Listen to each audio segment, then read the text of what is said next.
Well, hello everybody. Welcome back to another tips and tricks video from Bad Day Guy Gaming, and this is Starfield. Today is sort of my 2-week review, and I'm going to talk about some of the procedural generation, how things work, and my thoughts on that. First of all, I'm just on a random moon where I've landed to have a look around. Now, how this works, this moon had no points of interest on it. If you go to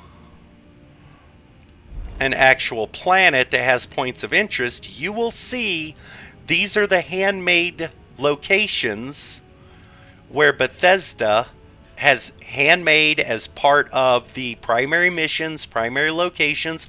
You'll sometimes find a major city, such as on Jemison.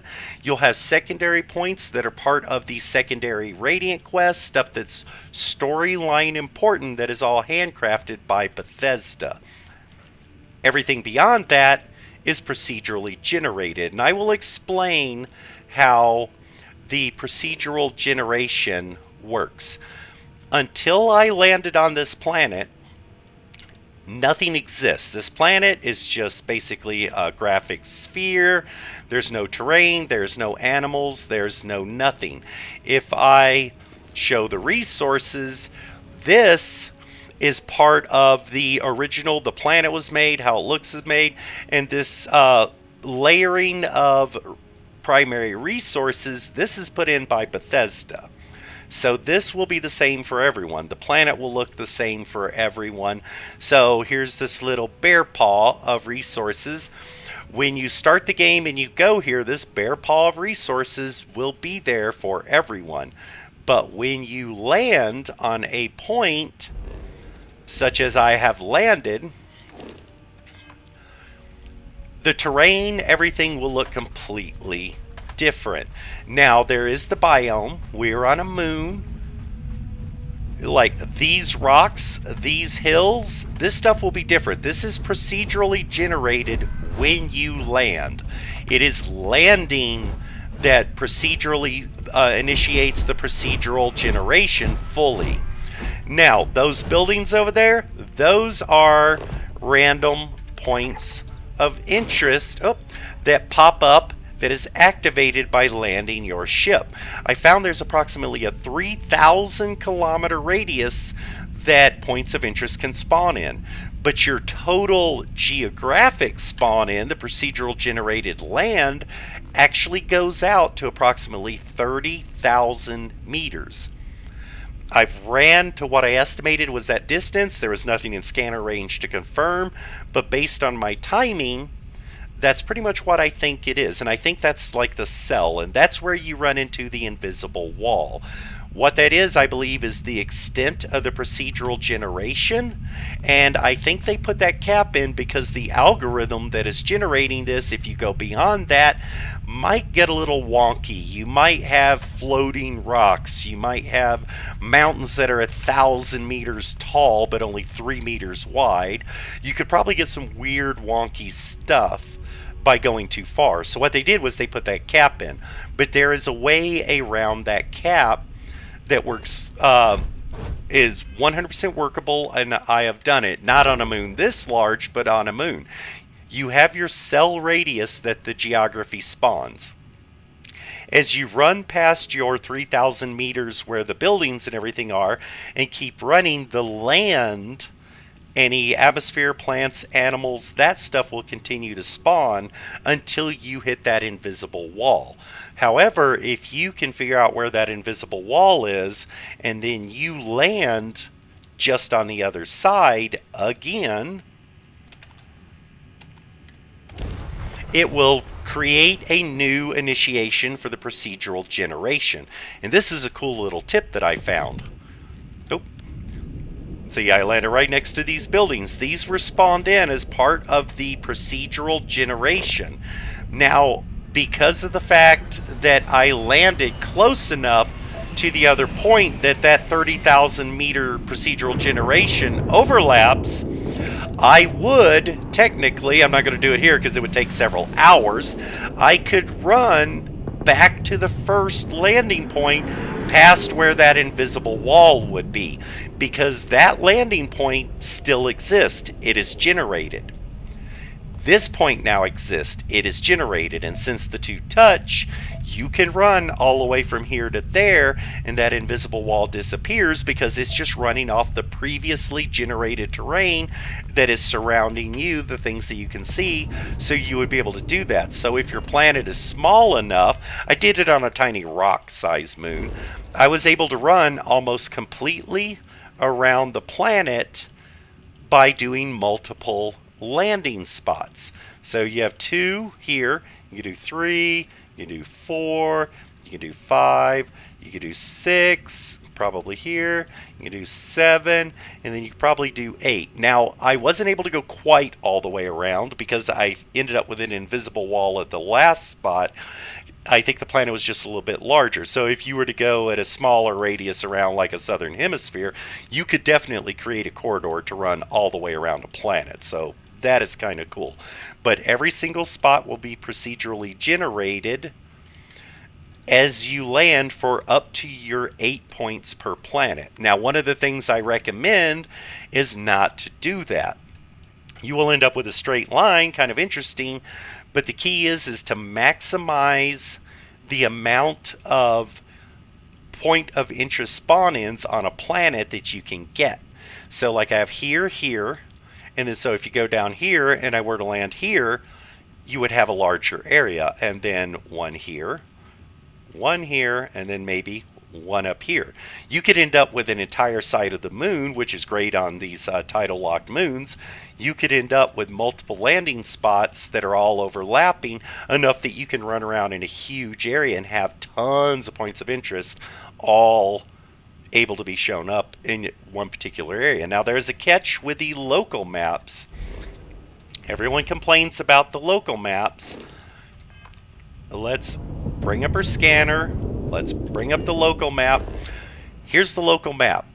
Now, people go, oh, I don't even need this because I could just pull up my scanner and I could see everything. So yeah, 361 meters. What else do we have? We have over there 914 meters. Do we have anything else over here? See, on moons like this, you get a lot lower variable, 732. Now, the thing is, though, things can spawn out up to like 3,000 meters. Now, your scanner only has a view distance of, depending upon your stats, like me, I'm at like 1,200 meters that I could see. However, if you go to your map, and you notice you can move it around, this is what you're looking at here is your entire cell that is on this map. So as it is right now, these are the only points of interest that I can see within my scanner range. And this is where mountains and stuff are cool, because if you get to higher elevation and you increase your line of sight, you can uncover additional points of interest that you don't even know are there. You can direct line of sight. See, there's something over there too. And that is not showing up on my local map, and that's because your scanner is limited. That is meant for very local use. Your map is meant for a much larger area use, to be able to mark things on a longer range. But one of the things people complain about is, oh, it's just a bunch of dots. I can't see where anything is on just a bunch of dots. See, there's a ship parked over there. And that's one of the things to keep an eye out for, by the way. This is one of the reasons why going up on a hill. That is not marked on the map at all. Let me go to the map and see nothing's here. I'm looking in this direction, so here's an unknown location, and that ship is somewhere over here. As you get closer with your hand scanner, it can mark it. But when you go to your map, this is what you have to understand about the map. They can't make a local map for everywhere on the planet when it is procedurally generated because you landed. Once you land, all of this is made. And every single person who were to land on this exact same spot, on this exact same moon, would have their world procedurally generated, which means the hill I'm standing on might not even be here. The only thing that will be the same for everybody is that little circle where the ship landed, and from the dead center of that, as you're landing, because remember that covers the procedural generation, the world is written by the algorithm. This hill, this rock, everything. And then it populates with these locations, buildings, structures, enemies, everything comes in the procedural generation. So if I were to load a back save, come back, land in this exact same spot, everything I'm looking at would be different. So whatever that thing is over there would not be there. There could be a cave, there could be something else, there could be different points of interest. But all of that stuff is generated because I landed. Now, with the algorithm, when you're looking from space, you might see this mountain range. But the exact undulations of the mountains, the exact terrain is generated when you land. And again, from heights, especially if you have a sniper rifle, you can see things by eye that are not on your map. So, let's go back. So that is showing up now. So let's get that scanned. Let's get this one scanned. And then what else did we have? We have that guy over there. And so there will be other points of interest. If I just took off running in this direction, I would run so far before I'm out of the zone where the structures have spawned, but it will continue to spawn the terrain until you hit the limit.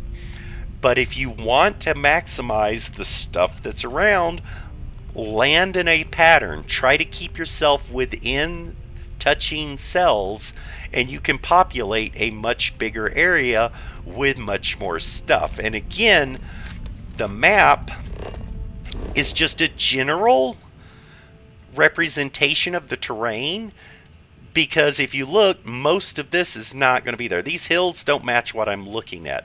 These craters don't match what I'm looking at. This is sort of a generic moon background with your location, your field of view, and the direction to these points. And the reason why you want directions to these points is to make your route. Let's say you landed here, and there's these points of interest. Well, I'm going to go to this one, and then I'm going to go to this one, then I'm going to go to this one, then I'm going to come back to my ship. That's your route. And so if you look over here, and then there's another one. So those locations are in the 700 meter. You could run out and there could be another one, but again, my scanner only has a range of about 1200 meters. So if you go out far enough, you could uncover other points of interest, so you could end up with your local map filled with like 8 or 10 different things. Now, the actual points of interest themselves, I've seen a lot of people saying, oh, it's the same thing over and over again. It's the same thing over and over again. No, it's not. The problem that I've noticed is that a lot of people just run by things without realizing its importance. So yes, I have a structure over here. This usually marks a science facility. These are military structures. These are sometimes outpost or settlement type things. But you can run across things that are not on here. You could run across a small hab. I got a really funny one of a small hab with a guy wandering outside with a camera. I walked up, talked to him. He's a photographer. He ended up following me around as I'm doing my exploring, taking random pictures of me. When I got done, to thank me, he gave me a digiframe, a digital photo frame, with those pictures on it. I believe that might be one of the rarest trophy items you can get in the game. One of the rarest collectibles is your own photo frame with your own photos. He takes random photos of me running along and stuff, and it will cycle through those photos on the digiframe, but they're all photos of me. So that is pretty awesome. I found another one that was a comms relay. A guy was standing outside working on a generator that was shooting sparks. I walk up, he calls me over, says, that the generator is about to overload, and he asked me to run inside his hab real quick and try to regulate the power on the other 3 generators while he attempts a repair. Well, you go in, and what it is, it's a timed mini game. You have to change these valves and values and things around. Well, it's the first time I ever experienced it. I was very good at it. Totally messed it up. The generator exploded. He died. Poor guy died. I have no idea what was going to happen after that. I'm not sure if he was going to pay me some caps if I helped him or give me something cool, but I'll never know because it just blew up. And so there are all kinds of points of interest that are not just these. You have all kinds of weird things that can happen. And when people land and they look around and they see these only 3 here, and they think, oh, that's it. No, it's not. As you keep running and you get more into your scanner range, you can uncover more points of interest that will then show up on your map, and you'll see several, and then they'll be populated in. Now, sometimes you'll come in and your scanner, because there's mountains and things in the way, you'll have spots that are on your map that are not on the scanner. So let me turn a little bit more to the left. See, there's stuff over there that's not on the scanner. So I have these guys, and then I have this structure here, but then there's a natural formation over there somewhere that is not within range. So if you look again at the map, I'm looking almost straight at it. It's a little more to the right. But yeah, it's way out here. And if you look at that, that's close to the 3,000 range. Here's another structure. You can end up with things out here quite a ways, but each little square dot, I believe, is 1 meter. And I'm estimating, like I said, this thing is around 30,000 meters across. But you'll only have this one little area. Now, if I were to land here, this terrain would remain the same because it's already generated. However, it would put in new points of interest. But what you kind of want to do is land far enough away that these 2 maps meet. And when you do that, that invisible wall disappears because the terrain generation runs into each other. I would be able to run from that new landing point all the way back to here. So if you want a huge open world section to play in, that's one of the ways that you do it. Now let's get back to some of the other things I'd like to talk about. Is fast travel and how the maps work. Now, again, as I said, you can fast travel by looking at a place. You can fast travel by going to your local map to get back to a point, or you can fast travel directly to other planets and all the different things like that. For people that don't like fast travel, including me, that's kind of an issue. Now, the fast travel with the ships, how it uses the hyper jump, that actually works out pretty well. They do have that like 3-second loading screen in between your entering hyperspace and coming out of the hyperspace, or jump fold, whatever you want to call it. There are already mods that drop that 3-second load screen down to a 1 millisecond load screen because it doesn't need it. Your jump is actually taking place and all of the loading and everything during the actual jumping into and coming out animations. And so I suspect that'll probably be patched out by Bethesda at some point, because I've actually been following my system and it is loading everything in before it even begins the animation. Just the jump animation and everything at the receiving end is loaded off of the hard drive and created before I'm even coming out. So that 3-second load screen, the duration is not needed. For sequentials, so that you have your jump, your load screen, and then you're coming out of jump animation, in order to prevent having to rewrite the engine, they'll just drop that to 1 millisecond, which there are already mods that do that, so it feels seamless. You don't even see that 1 millisecond frame of blackness. You just go into spacefold and you come out of spacefold, and that is pretty awesome. However, some of the other animations don't work so well. Fast travel, you magically disappear. Load screen, magical reappear in your ship, things like that.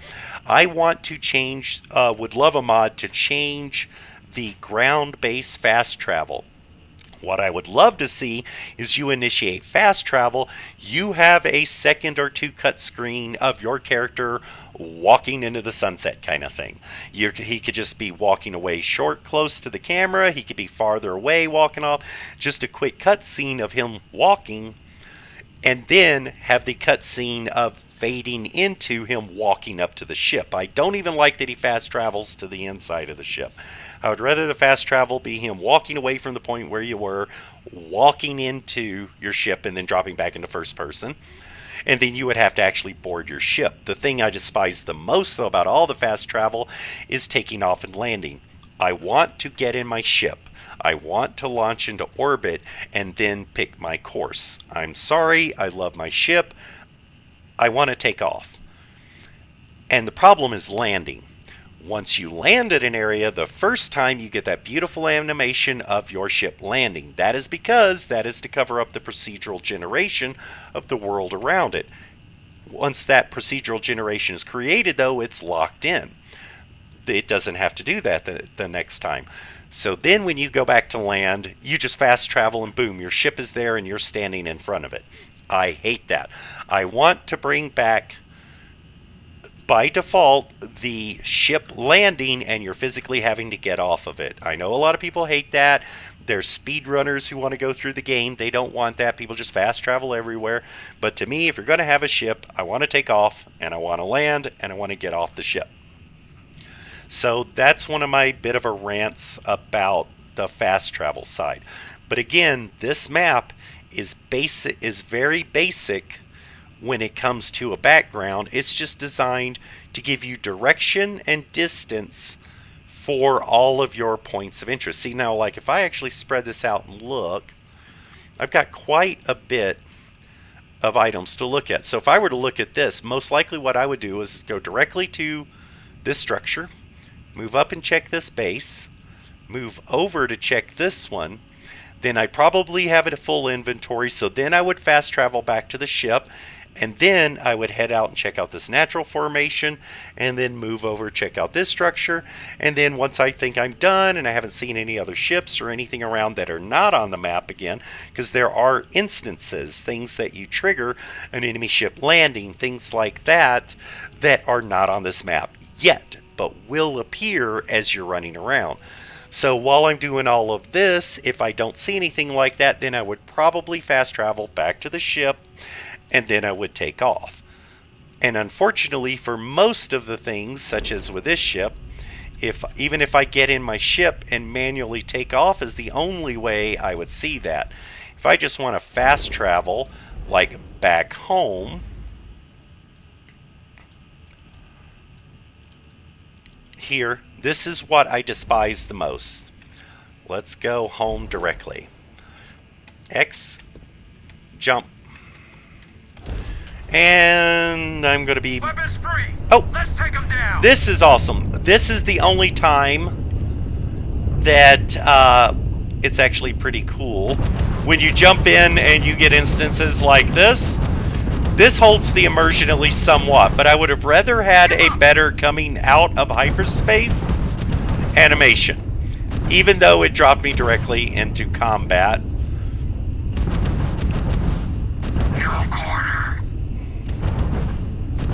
Give me a second to get rid of these guys.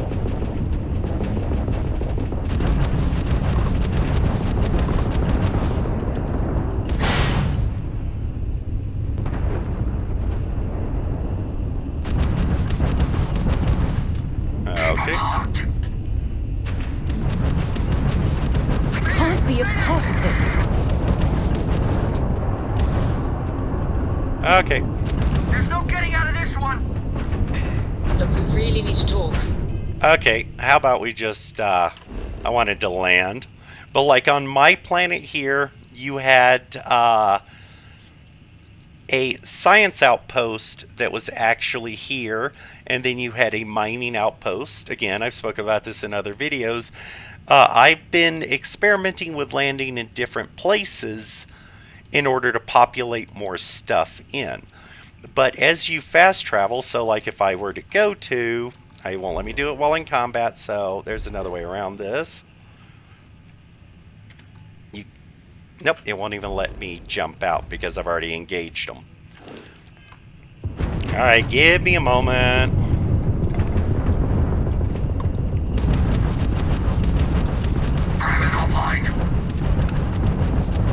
Enemy's grab drive out of commission.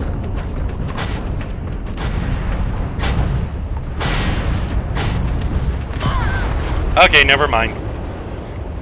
Alright, let's jump back to somewhere else. But if I jump back to a planet, you will just appear outside of your ship, or you will appear at a specific location. Let's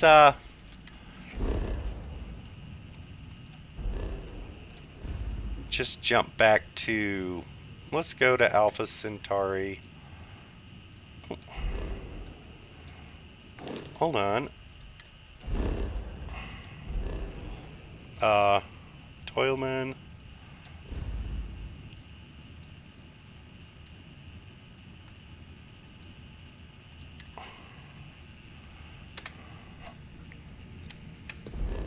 Okay.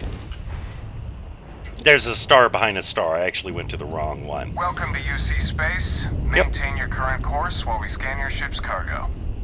Okay, no contraband. Now I'm going to get down and show you the problem All right, with we're done. the problem with landing. Now, I want to land. If I go to the lodge, I will appear in front of the lodge. If I go to the commercial district, I will just appear there. The closest you can get to is in this one, like talk to the bartender at the viewport. Even if I do that, which is right outside the viewport, this is where I show up.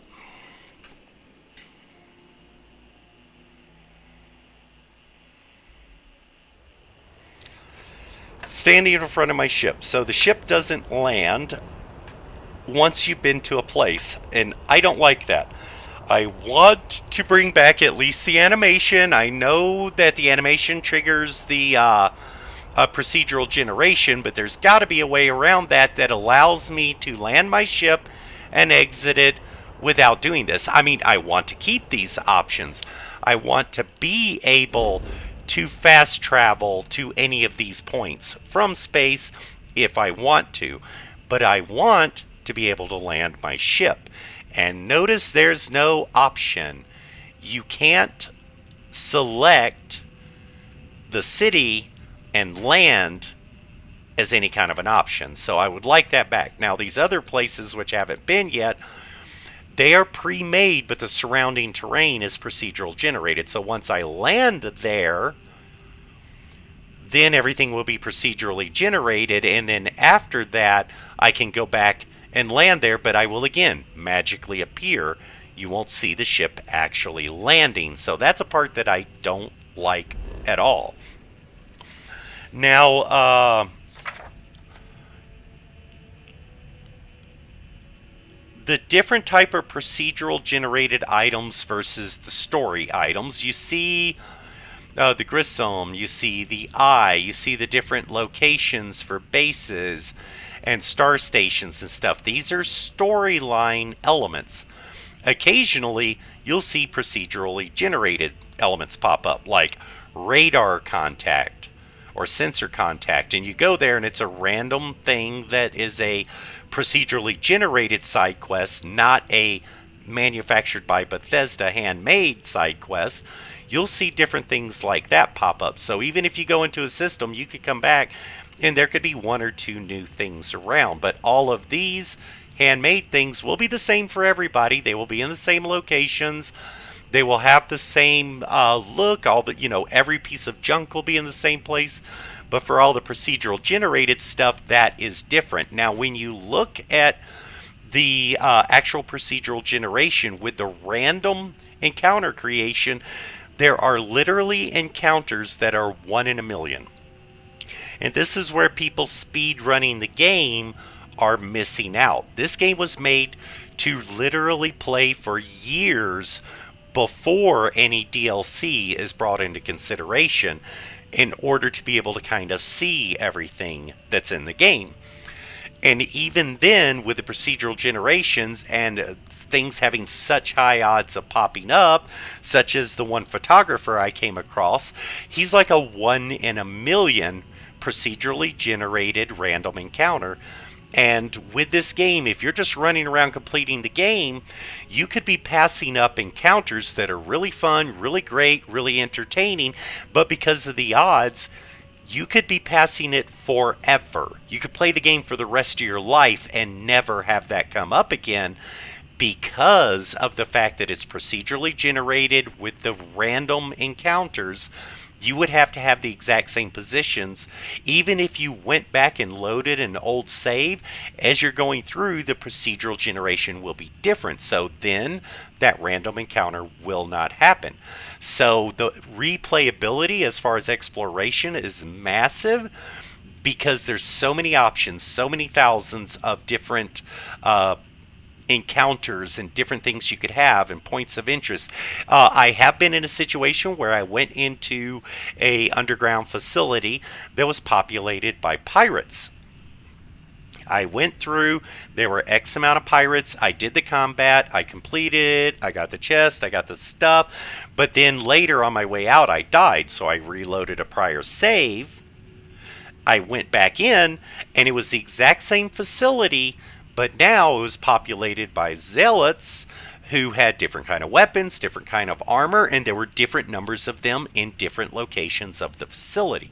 So it changed just because of the fact that when I went back in and loaded back into the game and it procedurally generated that after landing, because of the fact that it uses your PC clock and different things like that, some of the variables had changed. And so luckily the facility was still there, but now it was occupied by different people. And so things like that can change. You could have a facility come up and then you reload a prior save, you come back, you land on the planet, and now that facility is completely gone and there's a different facility over in a different area. And so you can miss out on so many cool things if you just run by and don't even bother looking. Now the scary thing is that I have spent 20 hours exploring one planet and I have not even gotten halfway. And not only that, it is a moon of a gas giant. So think of one of these little guys, not a full-size planet. So there's so much to explore, and then there's 1,000 of them to explore, and 8 landing points beyond the actual pre-made ones by Bethesda and stuff for each and every planet. Means technically, what, 8,000 plus the actual pre-made point of interest, possible landing places to explore. So the idea of 1,000 planets, it really just gets blown out of the water by the overall potential of what you might run into. So please, I know people want to see the end of the game. I know they want to finish, but I highly recommend you take your time, play the game. It is a sandbox. Explore, do everything. But yeah, play the game. You will get to the end when you get to the end. When you go back for a second playthrough, don't think, oh, well, I'm just going to run over to the same spot on the same planet and build my outpost, because when you get there in your second playthrough, it's going to be different. The basic biomes will be the same, the atmosphere will be the same, your basic resources will be the same, but the actual rocks with the little minerals on them that you can mine will be different. The trees will be different, the grass will be different, everything, the animals will be in different places. Everything will be different the next time you play through, and all of the landing point of interest that were not made by Bethesda will be different things in different places, and you'll never have the same experience twice. One of the other benefits of exploring, again, is ships. We just found one a few moments ago.